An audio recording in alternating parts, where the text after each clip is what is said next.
Qui connaît Coup d'État? Ok. De ceux qui ne connaissent pas, qui connaît The Family? Ok, cool. Et ceux qui connaissent aucun des deux? Personne connaît aucun des deux? Tu connais aucun des deux, ok. Donc pour toi, The Family, en gros, c'est une structure qui accompagne des startups à aller toujours plus vite. Pour faire court, tu vois. Ça s'appelle The Family parce que ça porte bien son nom, c'est une famille.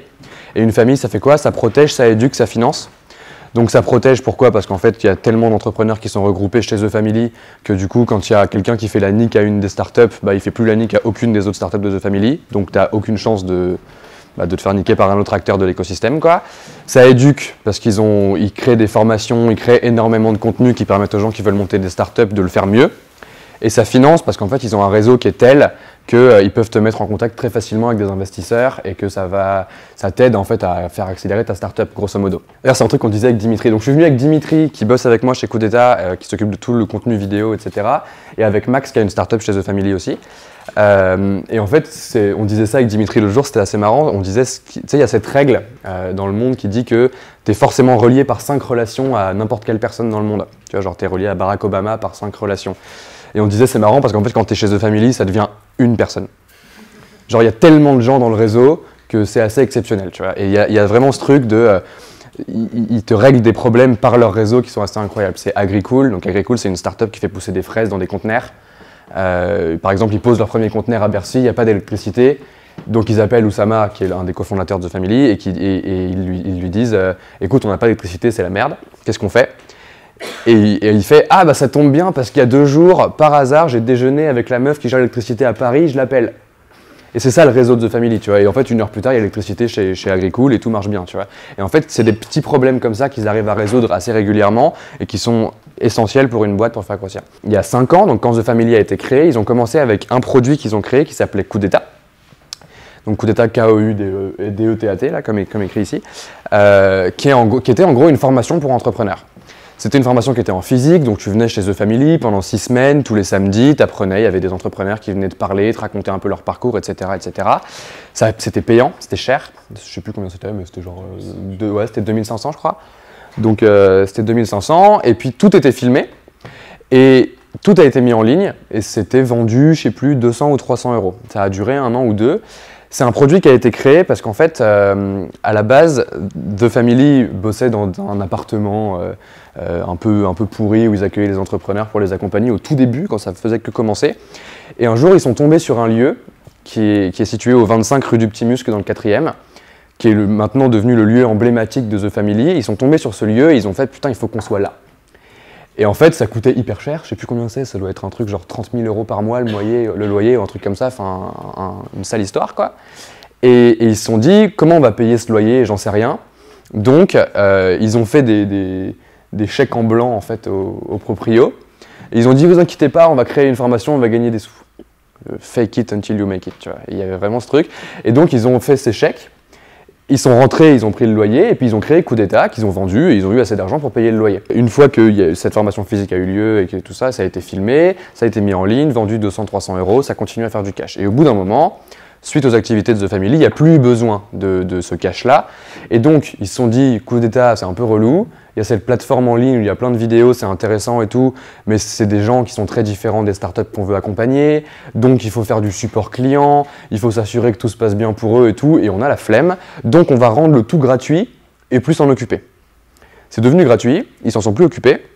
Et par contre, ça a explosé complètement, parce que tout le monde qui ne pouvait pas se payer la formation ou qui avait entendu parler de The Family et qui voulait faire quelque chose de sympa et tout, s'est dit putain c'est gratuit, c'est incroyable, c'est une opportunité exceptionnelle, et donc ça a explosé complètement et ça a créé une communauté Coup d'État qui était vraiment dans l'ombre et dont personne ne se doutait chez The Family et c'était assez incroyable. Fast forward, 3 ans, moi j'ai monté une première startup avec laquelle j'étais accompagné par The Family. C'était une startup c'était une food tech, ça s'appelait Menu Next Door. Menu Next Door, donc c'était une boîte où tu avais des particuliers qui cuisinaient chez eux et d'autres gens qui venaient prendre les plats à emporter. Et on a levé en tout 5 millions, on a recruté 25 personnes, on a ouvert 3 pays, puis on a fermé 2 pays, viré 90% de la boîte et puis fait couler la boîte, grosso modo. Donc bon, excellente expérience, je regrette rien du tout, mais c'était pas évident quoi. Et donc, il s'est passé, à la suite de ça, il s'est passé 1 an et demi pendant lesquels j'ai rien foutu. C'était cool. Et en fait, après, il y a eu les 5 ans de The Family. Il y a eu une fête, une énorme teuf. Ils ont loué un musée et tout, genre c'était nimp. Il y avait des gens qui jouaient du tambour et tout, c'était assez ouf. Et ils ont eu une énorme teuf. Et pendant cette énorme teuf, non pas pendant, genre à la fin de l'énorme teuf, j'ai fini chez Oussama, donc un peu bourré, 3h du mat, et j'étais sur le canapé avec lui, tu vois. Donc c'est comme ça que tu crées des opportunités. Faut se bourrer la gueule, c'est la leçon numéro 1. On est entre nous, on a dit. Hein. J'espère que c'est pas diffusé sur YouTube et tout, ça va être la misère. Sinon, j'arrête de dire des trucs directs. Non, je déconne, en vrai, je m'en fous. Je suis chez Oussama et tout, et puis je lui fais, écoute, mec, t'as pas une place de partenaire chez moi pour The Family. Je me suis dit, quitte à lui demander un truc, autant demander le grade le plus élevé chez The Family, tu vois. J'étais un peu bourré. Et puis il rigole, tu vois, il fait partenaire. Non, mais j'ai des trucs pour toi. On se voit lundi. Et donc on se voit le lundi. Et il m'a proposé quelques trucs, dont reprendre Coup d'État. Et je fais putain, ouais, de ouf, tu vois. Parce que Coup d'État, c'est hyper émotionnel pour moi. C'est un truc auquel j'ai eu accès gratuitement, alors que c'était encore payant quand je suis arrivé chez The Family il y a 4-5 ans. J'ai regardé ces vidéos et ça a changé fondamentalement ma vie. La façon dont j'aborde le monde aujourd'hui, dont j'aborde les boîtes que je crée aujourd'hui, tout ce que je fais, c'est des trucs qui sont complètement empreints de l'ADN de Coup d'État. C'est extrêmement important pour moi et je me suis dit, genre si j'ai l'opportunité de créer une boîte qui donne la chance que j'ai eue en regardant Coup d'État gratuitement à plus de gens, il faut que je le fasse. C'est essentiel.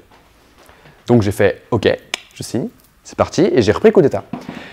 Et donc il s'est passé tout un truc de, on a dû d'abord j'ai observé ce qui se passait avec Coup d'État. C'est la première étape pour créer un produit. C'est un truc qui marche pour à peu près toutes les boîtes. C'est un des patterns qui marche pour toutes les boîtes. Qui veut créer une boîte? Qui est en train de créer une boîte? Ok, tu fais quoi? Du resell du sneakers. Ok, lourd, trop bien. Qui d'autre du coup? Toi? Plateforme de mise en relation entre les écoles et les intervenants professionnels. Ok, lourd, trop bien. Genre c'est toi qui vas chercher pour Startin les prochains intervenants? Pas pour Startin, mais pas pour toi là maintenant, mais plus tard, ouais. Non, mais là tu closes maintenant. Hein. Genre je veux pas que tu fasses genre ouais, peut-être plus tard. Hein. Si tu veux faire une boîte qui marche, tu closes des clients tout de suite. Je connais ça. On a dansé ensemble. Je savais pas que. Collabo, ouais, je Ouais, exact. Non, parce qu'en fait, il y a une autre asso un peu. Enfin, Un peu pareil, Pareil, ouais. avec Apolline et tout ou pas? Ouais. Ouais, Apolline m'avait contacté, mais t'as été plus rapide. T'as été plus rapide, ouais. ABC, always be closing, hyper important. Donc, première étape pour créer une boîte qui marche, il faut comprendre les besoins de tes clients. Genre, c'est la base. En fait, tu fais pas du business comme tu fais de l'art. Genre, t'es pas là pour créer un tableau et s'il y a que toi qui l'aimes, c'est cool. Genre, c'est le principe de l'art, tu vois. Même si t'es la seule personne à aimer ce que tu fais, ça reste de l'art. Une boîte, c'est pas ça. Une boîte, c'est un truc qui marche ou que tu peux vendre à des clients ou au moins que des clients vont utiliser, même si tu le vends pas. Dans 10% des cas, tu vois, peut-être moins. Bref, donc il faut comprendre ce que les clients veulent, vraiment. Et donc j'ai appelé 100 personnes. Genre en gros, j'ai dit à Oussama, il faut que tu fasses un appel à témoins sur ton Facebook. Il a fait un appel à témoins en disant salut, on va relancer Coup d'État. On cherche des gens qui ne sont pas à Paris, parce qu'on avait un peu cette intuition-là de il faut reprendre le truc, pas forcément ultra parisien, machin. Et donc, enfin pas ultra parisien, mais bref. Et donc il a fait cet appel à témoins en disant salut, pinguez Valentin Richard sur Messenger, toi qui m'a tagué dans une publication Facebook, si vous voulez témoigner sur ce que vous avez vécu de Coup d'État dans le passé. Là, mon inbox a explosé. C'était un délire, tu vois. Genre, j'étais là, genre, ah, insupportable. Et donc, j'ai répondu à tout le monde. J'ai calé des rendez-vous avec tout le monde. Et j'ai passé 1h30 au téléphone avec 100 personnes pendant une grosse semaine. Donc, en fait, à la fin de la journée, j'étais épuisé mort, tu vois. Mais en fait, t'es obligé. T'es obligé, si tu veux créer une boîte qui fonctionne, de comprendre profondément qui sont les gens et quelles sont leurs frustrations et quelles sont leurs motivations. C'est essentiel. Et pour faire ça, tu poses des questions en fait. Tu poses des questions et les questions, c'est toujours les mêmes. Tu sais, il y a des bonnes techniques. Genre, tu remplaces toutes les questions qui commencent par « est-ce que » par « en quoi » ou « dans quelle mesure ». Du coup, ça passe de « est-ce que t'aimes bien Coup d'État ?» Le mec te dit « oui, non ». Pas à « dans quelle mesure t'aimes bien Coup d'État ?» Et là, le mec te déballe sa vie, tu vois. Et une fois que tu as le début de ça, bah, tu creuses. Tu creuses et c'est hyper impressionnant parce qu'en fait, creuser, c'est juste demander pourquoi ou répéter la fin de la phrase. Genre, le gars te dit « ouais, moi j'aime bien Coup d'État parce que c'est agréable à regarder ». Tu répètes la fin de la phrase. Agréable à regarder? Ouais, parce qu'en fait, vraiment, il y a un truc, c'est ouf, parce que Oussama, il est hyper intéressant, même les autres intervenants, j'aime vraiment bien écouter, je me pose le soir et j'écoute. Le soir? Ouais, le soir, parce que vraiment, c'est en rentrant du taf, machin. Et en fait, pendant une conversation comme ça, au bout d'1 heure et demie, tu connais toute la vie des gens. Et ils sont là, genre, ouais, j'ai 3 enfants, mais il y en a un, il est un peu teubé, c'est galère. Mais du coup, il y a une vidéo de coup d'état qui m'a aidé, et machin. Et en fait, tu commences à connaître vraiment les gens en profondeur. Et au bout de 100 calls, t'en peux plus, tu vois, t'en as marre d'écouter la vie des gens pendant 100 calls, mais tu sais exactement ce qu'ils veulent. Et c'est ça qui est ouf, tu vois. Et les 2 trucs qui sont ressortis de cette observation, c'est vraiment genre, allez, 100% des gens m'ont dit cette première chose. Ils m'ont dit, coup d'état, c'est cool, parce que c'est pas un MOOC, c'est pas un cours en ligne sur lequel tu vas et où tu te dis, putain, c'est chiant, c'est galère, mais vas-y, je vais faire le prochain chapitre parce qu'à la fin, quand j'aurai appris ce qu'il faut, ce sera bien. Ça demande vraiment une motivation. Ils m'ont tous dit, coup d'état, c'est cool parce que je le regarde comme Netflix. Je me pose, machin, je me mets dans mon canapé, j'ouvre une bière et j'écoute Ous pendant 1 heure et demie, tu vois. Donc, premier enseignement. Deuxième enseignement, 98% des gens à qui j'ai parlé faisaient pas de start-up. Ils faisaient des boîtes de services, ils faisaient du freelance. Ils faisaient des lifestyle business, ils voulaient aller vivre à Bali, tu vois, genre, ils voulaient kiffer. Ils faisaient vraiment tout type de boîte, tu vois, et j'étais là, genre, mais c'est ouf, parce qu'il y a, genre, sur 100 personnes à qui j'ai parlé, il y en avait 2 qui voulaient faire des startups, les plus timbrés d'entre eux, tu vois. Et je comprends, parce qu'en fait, l'avantage de Coup d'état, c'est qu'on explique vraiment sincèrement ce que c'est de faire une startup, tu vois. Et faire une startup, c'est juste gérer ta boîte comme un malade mental. Genre, en fait, c'est juste, à chaque moment, tu grossis, tu fais grossir ta boîte, et dès que tu en as l'occasion, tu remets tout ce que tu as en jeu pour grossir un peu plus.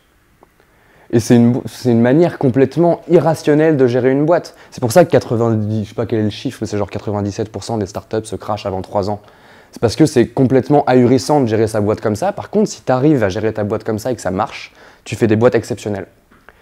Et les gens à qui j'ai parlé, pendant que je parlais aux gens qui avaient regardé Coup d'état ou qui avaient été à Coup d'état en physique, m'ont tous dit, j'ai compris, moi je suis pas un timbré, tu vois. Je veux juste faire une boîte où c'est cool. Par contre, ce que vous dites sur la création d'une boîte au départ, je peux l'appliquer à mes trucs. Et genre, j'avais des gens qui avaient des boutiques physiques où ils vendaient des bijoux et ils me disaient, ouais, c'est trop cool, j'applique les principes de Coup d'état, je parle à mes clients, j'écoute ce qu'ils ont à me dire, je crée des produits, j'automatise mes tâches, je sais comment mieux recruter et tout. Et donc, il y avait vraiment ce truc-là. Donc, les gens regardent Coup d'état comme Netflix et les gens font pas de start-up. C'est des gens qui sont de manière générale entreprenants, mais pas nécessairement entrepreneurs au sens start-up du terme. Donc on a décidé de faire le Netflix des gens entreprenants. Et c'est comme ça qu'on a commencé le truc. Du coup j'ai recruté Dimitri, genre on était un week-end The Family, un peu bourré. Bon, ça va revenir régulièrement, genre, mais c'est bien, j'espère que vous vous entraînez bien à la Sorbonne, parce qu'en vrai c'est là que tu prends tes décisions, quoi. Genre, non, pas toujours, c'est pas vrai. C'est pas un bon conseil, mais des fois oui. Bref, donc on était là en fin de soirée et tout, et puis en fait c'était assez marrant parce que pendant toute la journée, donc c'était un week-end avec des startups, plein de startups de The Family et tout, et pendant toute la journée, il y a des gens qui ont proposé à Dimitri de bosser pour eux. Mais vraiment, tu vois, genre, il y a genre 5 personnes qui sont venues en mode hey, tu veux pas venir faire des vidéos chez nous? Donc, Dimitri a une chaîne YouTube qui s'appelle People Off. Je sais pas s'il y en a certains d'entre vous qui connaissent. Vous voyez ce que c'est Cercle, Boiler Room, tous ces trucs-là? Tu sais, ils posent des caméras dans des soirées électro et ils filment le public. Et en fait, il y a toujours des gens qui sont ravagés morts. Et donc, c'est hyper drôle. Et Dimitri fait des compiles de ça et ça fait des centaines de milliers de vues. Et du coup, il est assez doué en vidéo. Et donc, j'étais là, genre, vas-y, il faut qu'il vienne bosser chez Coup d'état. Et donc, je me suis posé à côté de lui à 3h du mat et j'ai fait hey! Je sais que tout le monde t'a proposé de bosser pour eux, donc je vais pas te proposer moi. Mais si t'entends quelqu'un qui sait faire comme toi, je suis chaud, tu vois. Et puis le lundi, il m'a dit vas-y, on commence. Donc voilà, et c'était le premier asset dont j'avais besoin pour créer le nouveau Coup d'état, quoi. Et puis on a commencé, donc là ça fait 6 mois, et on a fait en tout 15 interviews, une dizaine de conférences, on a du contenu, on a une plateforme en ligne, on a recruté un dev, enfin, voilà, je ne vais pas m'étaler sur les détails de comment on a créé le nouveau Coup d'état. Et grosso modo, voilà toute l'histoire, quoi. Et où on va, bah là donc on a fait une première saison avec Oussama qui était état d'esprit. Donc en fait, l'idée c'est qu'on est Netflix, ok? On est le Netflix des gens entreprenants. Du coup, qui dit Netflix dit série et saison, ok? La première série qu'on a créée, elle s'appelle Coup d'état Entreprendre, qui a pour vocation de t'apprendre à entreprendre. Dans cette série, il y a une première saison, qui est saison 1, état d'esprit. Et donc c'est Oussama qui est monté sur scène pendant 6 conférences d'1h30, 2 heures, et qui a raconté son état d'esprit par rapport au monde et comment il voit l'entrepreneuriat et comment il voit la façon de gérer des boîtes, etc. J'ai fait un épisode aussi. Et donc là, on prépare la saison 2 de cette série-là, qui s'appelle Product, et qui parle de comment créer un produit de A à Z. Donc de ce que je viens de vous expliquer sur l'observation, comment tu parles au téléphone à tes clients, etc., jusqu'à comment tu mets en place une équipe produit qui peut faire améliorer ton produit constamment et tout ça. Et on va aller être dans le très très concret, et ça va être fou. Genre, j'annonce, ça va être lourd. Ensuite, on a une saison 3 qui va parler de recrutement. Comment tu fais pour bien recruter ta team et faire une team qui est stellaire et qui amène ta boîte à être quelque chose d'exceptionnel, parce que tu crées pas une boîte tout seul, c'est impossible. Enfin si, c'est possible, il y a des gens, Many Fish in the Sea, je crois, un truc comme ça, et qui avaient revendu ça pour genre 100 millions, il était tout seul le mec. Il était tout seul dans sa cave, donc c'est possible. Ouais, j'ai vu tes yeux briller comme ça. 100 millions de dollars. Ouais mec, tout seul dans sa cave, le gars, il a créé un site de dating. Donc c'est possible, mais bon, grosso modo, il vaut mieux avoir une team, quoi. Donc ça, c'est la saison 3, et la saison 4, c'est finance. Comment tu fais pour financer ta boîte, que ce soit lever de la dette auprès d'une banque, lever de la love money auprès de tes proches, faire un crowdfunding, aller voir des VC, évidemment, c'est la cerise sur le gâteau, quoi. Mais il y a toutes les manières de financer sa boîte, où finalement, moi, tous les gens que j'accompagne chez Coup d'État aujourd'hui me posent régulièrement les mêmes questions, et parmi elles, il y a ouais, mais comment je fais pour avoir des sous, alors j'en ai besoin et je peux pas en générer maintenant, comment je fais pour amener le truc, quoi. Donc ça, c'est les 4 saisons qu'on va faire dans Coup d'État Entreprendre, et une fois que c'est fini, on va faire un énorme événement qui va durer 5 jours, où on va amener tous les entrepreneurs qui sont passés sur Coup d'État depuis le début de l'année, et on va faire des énormes conférences avec Oussama en intro, Oussama en outro, entre les deux des conférences d'entrepreneurs, et entre les deux des workshops où tu es par groupe de 5, 10, tu vois, et tu travailles sur ta boîte, et tu cravaches. Gros stuff le vendredi soir, et tu repars le samedi, ta vie a changé. Ça, c'est le plan pour Coup d'État Entreprendre. Et entre les deux, on fait 2 autres séries, une qui est Coup d'État Talks, où on invite des entrepreneurs à raconter leur parcours et les leçons qu'ils en ont tirées, parce que du coup, ça nous permet d'en sortir quasiment un par semaine. Et en fait, une semaine sur 2, on sort un Coup d'État Talk, et une semaine sur l'autre semaine, on sort un Coup d'État X, qui est une interview entrepreneur. Ça s'appelle Coup d'État X parce qu'on a pompé clic comme des salles. J'étais là genre vas-y, moi je veux être Mouloud Achour dans ma vie, donc j'ai fait Mouloud Achour, tu vois. C'est pas aussi bien, mais ça fait le taf. Et donc on fait une semaine sur 2 une conférence d'entrepreneurs, une semaine sur 2 une interview. Ça nous permet de sortir du contenu régulièrement, d'alimenter notre Instagram, et que les gens aient l'impression que Coup d'État est partout. Et ça, c'est notre grosse stratégie de distrib, tu vois. C'est genre on veut, j'arrive, on veut, genre ce que j'ai dit à Dimitri quand on a commencé à lancer notre Insta, c'est je veux que les gens vomissent du Coup d'État. Et en fait, genre je pense que c'est un peu la seule manière de faire de la présence sur les réseaux sociaux. Genre, si les gens sont pas saoulés par le nombre de trucs que tu sors, un minimum, c'est que t'en fais pas assez. Et en fait, je vois tellement de gens qui font un post par semaine, tu vois, et tout, et puis au final, tout le monde s'en fout parce que c'est cool, machin. Nous, on a des gens qui viennent nous voir, et tu sais, tu sens qu'ils ont un peu le seum. Ils sont là genre, ah ouais, j'ai vu votre 8e vidéo Coup d'État de la semaine, tu vois. Et t'es là genre, ouais, c'est trop bien, mec, et tu les retournes, et ils sont contents, tu vois. Et au final, donc on produit énormément de contenu, et on essaie de donner de la valeur aux gens, quoi. On essaie de donner énormément de valeur aux gens pour qu'ils puissent apprendre à entreprendre. Dis-moi. Comment vous gagnez de l'argent? Chez Coup d'État, donc pour l'instant, c'est The Family qui nous finance, à peu près tout. Là, actuellement, on a 2 canaux qui nous permettent, enfin 2 revenue streams, quoi, qui nous permettent de gagner de l'argent. Le premier, c'est que les gens peuvent faire des donations. Genre, en gros, quand tu arrives sur le site que tu t'inscris, on te dit, tu peux t'abonner pour un montant par mois. Ce montant, ça peut être 0, ça peut être 100 000. Bon, la personne qui a mis 100 000 balles par mois jusqu'à maintenant, mais ça va venir. Non, ça viendra jamais, mais... donc ce truc-là nous rapporte actuellement 800 balles par mois, donc c'est de l'argent de poche, quoi. Genre, ça paye pas la team, ça paye à peu près rien. Par contre, ça nous permet de détecter qui sont les gens qui sont prêts à payer pour ce qu'on fait, et ça c'est trop utile, donc je les appelle tous. Je suis un malade du téléphone, je suis devenu un malade du téléphone avec le temps. Je détestais ça avant, mais en fait c'est hyper important. C'est un des patterns que tu retrouves chez tous les entrepreneurs, c'est qu'ils décrochent leur téléphone constamment, même s'ils n'aiment pas ça. Parce que c'est beaucoup plus facile de parler de manière réelle à quelqu'un s'il est coincé avec toi au téléphone que s'il peut te ghoster par mail. Mais donc ça, c'est notre premier revenue stream. Et le deuxième, c'est qu'on fait des events qui sont payants. Donc venir à un Coup d'État Talk sur place, donc avoir accès aux speakers, avoir accès à la conférence en avance par rapport aux autres, et avoir le dîner qui est après, où finalement c'est devenu très très familial, très très vite. c'est assez ouf. Genre les événements coup d'état, c'est incroyable. Moi je m'éclate trop quoi. Hein Clément? Je confirme. Clément c'est un des power users de coup d'état. Et c'est trop cool que tu sois là. Mais en fait, il y a vraiment cet effet où les events ça a beaucoup de valeur. Donc on les fait payer 24 balles. Donc c'est pas très cher tu vois. Mais t'as des gens qui viennent toutes les semaines. Et ça nous rapporte pas mal d'argent. Enfin pas mal. C'est aussi c'est moins anecdotique que les 800. Mais ça nous permet juste d'améliorer les events constamment en fait. Et de comprendre ce qu'est un bon event pour le futur. Et après, on va avoir d'autres revenus streams qui sont, on va faire des formations payantes. Genre là actuellement, tout le contenu sur Coup d'état est gratuit, mais on va faire une petite partie du contenu qui va être payant. Donc là, la première formation qu'on va faire, a priori, c'est un truc qui va s'appeler Productized Services et qui est comment tu fais une boîte de services type agence, tous ces trucs-là, tu vois, qui sont par définition non scalables et comment tu fais pour en scaler une partie. Parce qu'en fait, la scalabilité, c'est pas binaire, tu vois, c'est pas genre c'est scalable, c'est pas scalable, c'est un spectre, quoi. Et tu peux injecter de la scalabilité dans des business qui sont par définition pas scalables. Et donc Oussama va faire 30-40 heures de contenu sur prendre des cas concrets de boîtes, comment tu fais pour les amener à devenir scalables ou pas. Dis-moi. En fait, vous essayez un peu d'imiter TED, en fait. Non, je pense qu'on peut faire vraiment mieux que TED. Non, mais je dis imiter, mais façon de dire, c'est un peu près le même principe, en fait. Mais en plus... Ouais, genre, oui, genre, fondamentalement, je comprends ce que tu veux dire, parce qu'on a des conférences et qu'on les filme et qu'on les met en ligne, tu vois. Après, là, les saisons qui arrivent, c'est plus des conférences, genre, c'est d'autres types de contenus, tu vois.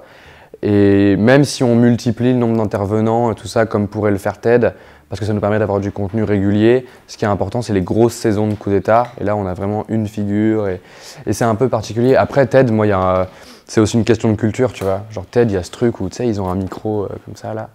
Et on en a acheté un au début de coup d'état. Et genre, j'ai fait, ouais, pour ma prochaine con, je vais mettre le micro comme ça, tu vois. Et je me suis regardé dans le miroir et j'ai fait, non, je suis pas ce mec-là, tu vois. C'est hors de question. Et j'espère que je ferai jamais de TED, du coup, sinon j'aurais juste le seum. Mais tu vois, il y a ce côté américain, inspirant, qui te donne des clés pour réfléchir sur le monde et machin, qu'on essaie d'éviter un peu chez Coup d'état, et on veut donner un peu plus des clés. On dit tout le temps ça, tu vois. On dit tout le temps, on veut vous donner les clés pour. On va vous donner les clés pour recruter, on va vous donner les clés pour aborder votre boîte de la bonne manière, on va vous donner les clés pour aborder un produit, tu vois. Et au final, on donne jamais vraiment de clés aux gens, mais c'est un... Non, c'était pas une bonne blague, putain. Chier. Mais non, mais du coup... Ouais, non, mais sorry. Et donc, ouais, genre, effectivement, on produit du contenu comme TED. Après, c'est pas tout à fait le but de faire un truc vraiment inspirant où on va avoir un truc très classe. Il y a un côté homemade qui est important chez Coup d'état. Ah bah oui, moi je suis nourri à TED, hein, genre je suis un enfant de TED. Ça vous a inspiré, enfin, Coup d'état, ça veut dire, parce que vous me disiez au début que c'était un peu votre truc, enfin ouais. Non mais dis-moi, non mais t'inquiète. Hein. Non, je veux dire, parce que du coup vous me dites que TED, le but de TED c'est d'inspirer un peu les gens, enfin du coup quand vous avez commencé à regarder Coup d'état, ça vous a quand même pas mal inspiré, ça vous a vraiment de la motivation. Ouais. Est-ce que t'es en train de me vous voyez ou pas? Oui. Putain. C'est bon, Tu peux me tutoyer du coup, mais oui, grave, mais parce que le côté état d'esprit d'Oussama est très inspirant et pas très concret en fait. Et on va amener du concret progressivement. Et là, dans les confs qu'on a sortis récemment, là, on a du très concret et c'est ouf. Mais en fait, tu peux pas faire du concret si t'as pas l'inspiration à la base. C'est pour ça qu'on commence par ce qu'a fait Oussama et tout, et qu'il y a un truc très méta, alors comment je vois le monde et tout ça, qui est exceptionnel, genre c'est hyper agréable à écouter ou à regarder. Moi j'aime trop, tu vois, il parle très bien, il te donne plein d'exemples, il a des trucs qui sortent de l'espace, tu vois, genre il y a toujours des anecdotes historiques qui ont rien à voir et il fait le rapprochement. Enfin, je trouve ça marrant, tu vois, c'est un vrai skill de savoir parler en public comme il le fait. Et ça marche bien, genre il y a un vrai product market fit sur juste Oussama qui parle. Mais donc ouais, on va aller chercher du plus concret progressivement, genre, parce que c'est important en fait. C'est important si tu veux monter une boîte de pas juste être en train de rêver à monter une boîte. C'est très facile en fait de rêver que tu vas monter une boîte. Parce que tu sais, quand tu rêves que tu vas monter une boîte, tout se passe bien, ça scale, ça va vite, il y a de la croissance. Les gens que tu recrutes, ils sont trop sympas, c'est tes potes, tu fais la teuf avec eux et tout. Puis en fait, en vrai, tu te dis ouais, j'ai une super idée, il n'y a personne qui en veut, tout le monde s'en fout, tu vois. Et donc ta première étape, elle est foirée. Et si on donne pas un peu les clés aux gens pour arriver à faire ça, personne n'y arrivera, quoi. Enfin si, tu as toujours les gens qui ont fait HEC et qui ont des entrepreneurs dans leur famille qui peuvent leur expliquer un peu comment ça marche et machin. Moi, j'ai pas eu cette chance-là. Je vois au quotidien quasiment que des gens qui n'ont pas eu cette chance-là. Il faut la donner, quoi. C'est hyper important.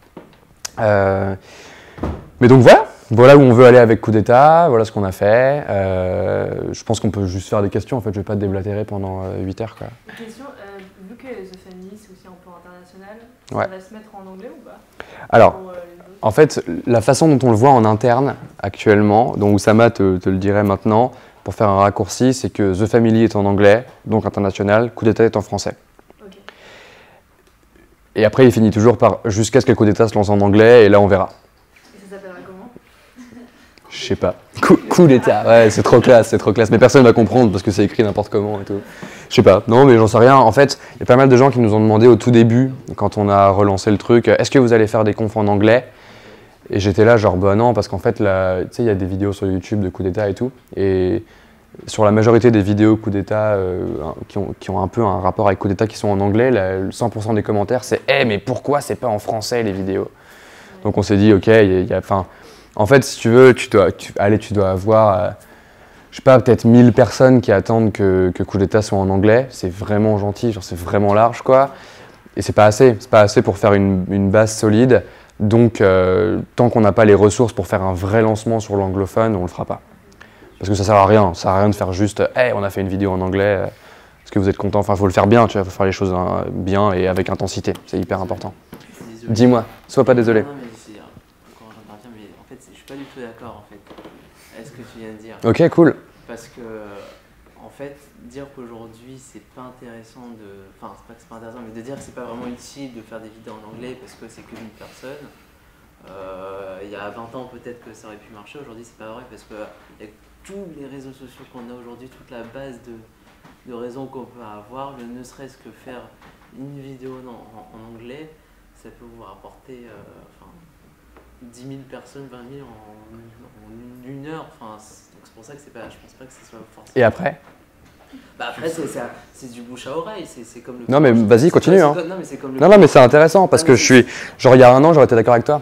Mais c'est comme le boulanger du coin. Ouais. Il suffit qu'il y ait 5 personnes qui disent et que après, bah. Ouais, mais le boulanger du coin, il fait pas des vidéos en anglais. Oui. Non, mais c'est un super bon exemple. Non, mais c'est un super bon exemple, tu vois. Il y a d'autres trucs en ligne, il y a tout ce que Y Combinator fait et que c'est un peu inspiré de ça, How to Start a Startup et tout ça, mais c'était juste dans l'idée parce que y a The Family à Berlin, je pense qu'il y a Ouais, de le ouf. goal d'être ultra internationaliste et de pas rester que sur l'écosystème français, parce que même si on devient ultra puissant, c'est cool aussi de leur donner nos bons conseils, quoi. Ouais, c'est clair, mais il y a pas d'attente en fait. Ouais, Il y a assez peu d'attente par rapport à Coup d'État, et si tu veux, on a énormément de choses à faire sur le public francophone maintenant pour pas se soucier du reste.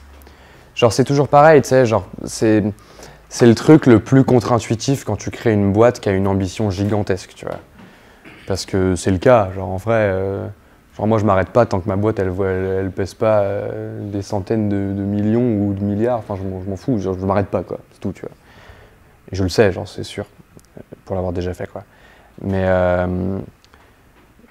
en fait c'est hyper contre-intuitif parce que ton ambition c'est de créer un truc gigantesque, donc tu veux te comparer aux gens qui font des trucs gigantesques. Et tu fais la même chose qu'eux. Et en fait, ça commence toujours par un truc petit, quoi. Tu commences toujours par un truc petit. Regarde, la précédente boîte, ça s'appelait donc Menu Next Door. La vision de Menu Next Door, c'est de dire on va nourrir le monde entier. Genre, où que tu sois dans le monde, tu pourras aller chez ton voisin d'en face, prendre un plat qui est trop bon, kiffer, parce que tout le monde sait cuisiner. Enfin, il y a une bonne partie des gens qui savent cuisiner, et du coup, tu pourras aller prendre un plat chez ton voisin, le ramener chez toi, bouffer, éventuellement manger chez lui. Ça rajoute de la convivialité, c'est exceptionnel, et c'est une vision qui marche dans le monde entier. Le premier truc que tu fais pour créer une boîte comme ça, c'est faire des lasagnes dans ta cuisine, quoi. Et tu te dis, putain, est-ce que je suis vraiment en train de faire le bon truc? C'est la même chose qu'on fait maintenant, tu vois. Ouais, dis-moi. Ouais. Bon, je le fais depuis le début, chronologiquement. En gros, après le bac. Fac ou école, c'est ça la vraie question. Fac ou école? Bah, genre, je le fais en accéléré le début. Genre, à 10 ans, j'ai appris à coder. À 13 ans, j'ai lancé un blog. Quand j'étais en première, j'ai lancé un deuxième blog qui a vraiment cartonné, que j'ai transformé en une boîte qui était un média sur la réalité augmentée et tout. Genre, je parlais des Google Glass. À l'époque, je pensais que c'était le futur, tu sais. J'étais là, genre, ouais, tout le monde apportait des Google Glass dans la rue. Aujourd'hui, je regarde les gens et je fais genre, non, attends. Comment j'ai pu croire ça? Bon, tant pis, tu vois, il y a un moment où souvent tu te trompes, quoi. Donc, j'ai fait ça. Et en fait, quand j'ai commencé ça, je suis rentré dans une école qui s'appelle la Web School Factory, qui est une école de management par le numérique, grosso modo. C'est dans le 13e, ouais, exactement. C'est à PSB, ouais. Paris School of Business. C'était cool, c'est une bonne école. J'ai fait 2 ans sur 5 et j'ai arrêté. Parce que, en gros, c'est probablement la partie qui va vous intéresser le plus, en fait. En fait, j'avais ce truc qui s'appelait Glass Stories, qui était un média qui parlait des Google Glass et de la réalité augmentée de manière générale, tu vois. Et avec ce truc, j'ai fait mon entretien d'entrée à l'école et je me suis associé avec un des étudiants qui était là-bas. Et puis en fait, ça a foiré parce que on s'entendait pas. On a fait grossir le truc bien, ça a fait une belle boîte et tout ça, mais on s'entendait pas, donc on s'est séparés. C'est comme avec une meuf, en fait, c'est pareil. Il y a ce moment où tu plaques ton cofondateur, tu sais. Je m'en vais. Tout le monde est triste et tout, toi le premier, bref. Et donc là, je me suis mis à fond dans mes études et je me suis rendu compte qu'en fait, ça ne m'apportait pas du tout autant que je donnais. Parce que je donnais beaucoup, genre je participais énormément à la vie de l'école, vu que c'était une école toute jeune, j'avais vraiment envie de faire de cette école quelque chose d'exceptionnel et de participer à ça. Et en fait, ça me mettait hyper mal. Genre, j'avais vraiment envie d'entreprendre. Et en fait, je sais pas si c'est un conseil à donner maintenant, mais quand tu entreprends en étant étudiant, le problème, c'est que tu as un filet de sécurité. Et que moi, je suis incapable d'agir avec des filets de sécurité. Genre, je fais rien. En fait, je suis une feignasse de base, tu vois. Bah, genre, quand tu es à l'école, que tu fais une boîte et que tu dois choisir entre avoir tes partiels pour avoir ton diplôme et pouvoir avoir un job safe à la fin ou faire ta boîte, tu choisis d'avoir tes partiels, tu vois. Parce qu'à la fin, genre, ouais, non, peut-être pas, et tant mieux pour vous si c'est pas le cas, tu vois. Moi, c'était le cas, quoi. Moi, c'était le cas, j'avais une envie profonde de monter des boîtes et de faire ce que je fais maintenant, en fait. Et j'en pouvais plus, c'était insupportable. Genre, je me levais le matin, j'avais la boule au ventre, il fallait que j'aille à l'école. Pendant les cours, je bossais sur des projets annexes qui ne menaient jamais à rien, parce qu'en fait, je finissais toujours par abandonner quand ça devenait difficile, parce qu'il y avait les études à conserver, tu vois. Et c'était insupportable. Genre, toute la journée, je la passais en traînant des pieds dans les couloirs et en galérant, à essayer de convaincre les autres gens qu'il fallait partir parce que j'avais besoin de validation. Tu vois, genre, quand le premier truc que tu veux faire quand tu veux arrêter tes études, c'est essayer de convaincre 10 autres personnes d'arrêter en même temps que toi. Parce que tu as besoin de validation, c'est complètement aberrant, tu vois. Genre, en plus, j'étais pas mauvais à l'école, genre, je me démerdais plutôt bien. Et quand tu vas voir tes parents et que tu leur dis je vais arrêter mes études, ils sont là, genre, what the fuck, pourquoi, tu vois. Et j'ai dîné avec eux hier soir et ils disent, maintenant ils disent ouais, mais tu sais, on t'a toujours soutenu. On était d'accord depuis le début, moi j'étais là genre ouais, t'inquiète, mange ta bavette, tu vois. Et ouais. C'est marrant quand tu parles d'eux, c'était quoi leur réaction quand tu leur as dit que tu vas arrêter? Leur réaction c'est non, c'est vraiment une idée pourrie. Et le lendemain matin, au petit-déj, ils ont dit un truc genre bon, on a quand même réfléchi et c'est vrai que ça fait 7 ans que tu fais des trucs et tu nous présentes pas juste je vais arrêter mes études, tu as quand même un plan de sortie. Mon plan de sortie, c'était aller bosser chez The Family. Parce que je me suis dit, bah ouais, bah en fait, pour arrêter, en fait, c'est une discussion qui a mis du temps avec mes parents, c'était long, je l'ai étalé, tu vois, et il y a un moment, genre, j'amenais le sujet progressivement, et j'ai pas amené ça, genre, au fait, demain, j'arrête l'école, tu vois. J'ai essayé d'être un peu plus malin que ça.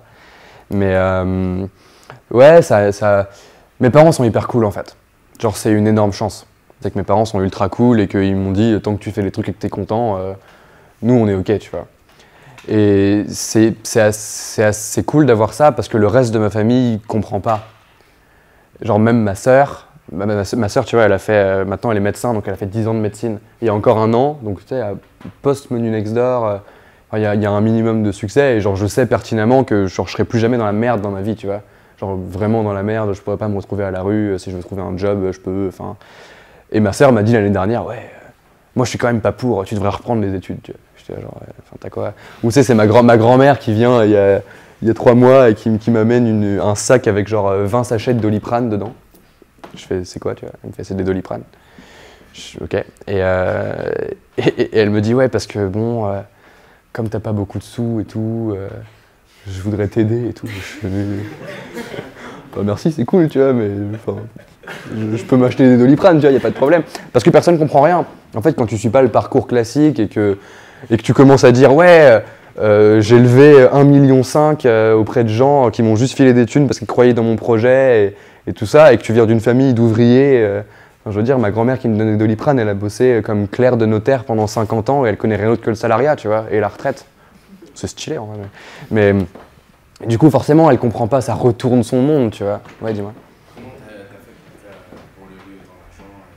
T'es allé voir, est-ce que t'as suivi C'est alors donc comment j'ai fait pour lever autant d'argent? Alors déjà, on était 3. C'était en seed? C'était en seed, ouais, c'était en seed. Bah, en gros, l'histoire de Menu Next Door, on reviendra sur ça après, sur les études et tout après si vous voulez. L'histoire de Menu Next Door, c'est en gros en mai 2015, ouais c'est ça. En mai 2015, Nico, qui est le fondateur et le CEO, donc on était 3 associés, on l'a rejoint 2 semaines plus tard.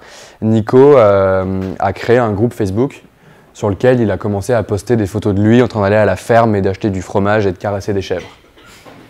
Enfin, c'est comme ça que la boîte a été créée. Il poste ça, il ajoute 60 de ses potes dans le groupe, tu vois. Il commence à poster des photos, donc ça fait gaulerie tout le monde, et tout le monde est là, genre ouais, marrant, les chèvres et tout. Et puis à la fin de la journée, il dit bon, on est en train de cuisiner et tout, et puis à la fin de la journée, il poste une photo, quiche chèvre épinard, 5 € à venir chercher chez machin, à telle adresse, mettez un commentaire pour commander. Donc les gens disaient ouais, 2 portions pour 19h30, trop bien.